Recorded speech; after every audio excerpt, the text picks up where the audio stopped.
ভারতের আকাশে মেঘের মতো সাদা রঙের তুলোর মতো বিশাল কিছু জিনিস ভূমিতে পড়তে দেখা যায়। আসলে কি মেঘ নাকি অন্য কিছু? বিস্তারিত জানতে সাথে থাকুন। ভারতে এর আগে এমন ঘটনা বিভিন্ন রাজ্যে, যেমন রাজস্থান, অন্ধ্রপ্রদেশ, কেরালা, আগেও এমন ঘটনা দেখা গেছে, যেখানে স্থায়ীরা আকাশ থেকে সাদা তুলোর মতো জিনিস পড়তে দেখে। যদি এমন কিছু দেখা যায় তবে সরাসরি হাত দিয়ে না ধরাই ভালো, কারণ এটি অ্যালার্জি বা ত্বকের জ্বালাপোড়ার সৃষ্টি করতে পারে। ঘটনার সম্ভাব্য কিছু কারণ: স্পাইডার বা মাকড়সার সিল্কের ঝর্ণা বা অ্যাঞ্জেল হেয়ার নামে পরিচিত একটি প্রাকৃতিক ঘটনা।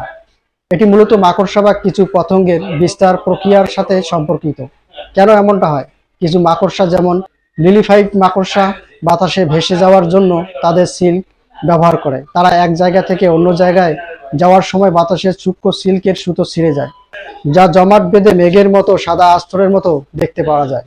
বাতাসে প্রচুর পরিমাণ সিল্ক জমে গেলে তা ভূমিতে পড়তে পারে, যা দূর থেকে তুলোর গোছা বা সাদা মেঘের মতো মনে হয়। এটি সাধারণত শরৎ বা বসন্তকালে দেখা যায়, যখন মাকড়সা নতুন আবাসের সন্ধানে বাতাসে ভেসে যায়। অন্যান্য সম্ভাব্য কারণের মধ্যে নাম্বার 1, ফাঙ্গাল বা উদ্ভিদের বীজের সুতো। কিছু গাছপালা বা ছত্রাকের বীজ বাতাসে ভেসে বেড়ায় এবং সাদা আকাশের মতো জিনিস তৈরি করতে পারে। নাম্বার 2, খুব বিরল ক্ষেত্রে বিমানের ইঞ্জিন বা মহাকাশের অংশবিশেষ থেকে সাদা ফাইবারের মতো উপাদান পড়তে পারে, তবে এটি সাধারণত স্বাস্থ্যের জন্য ক্ষতিকর। বেশিরভাগ ক্ষেত্রে এটি প্রাকৃতিক মাকড়সা সিল্ক বা গাছের আঁশ হিসাবে শনাক্ত করা হয়েছে।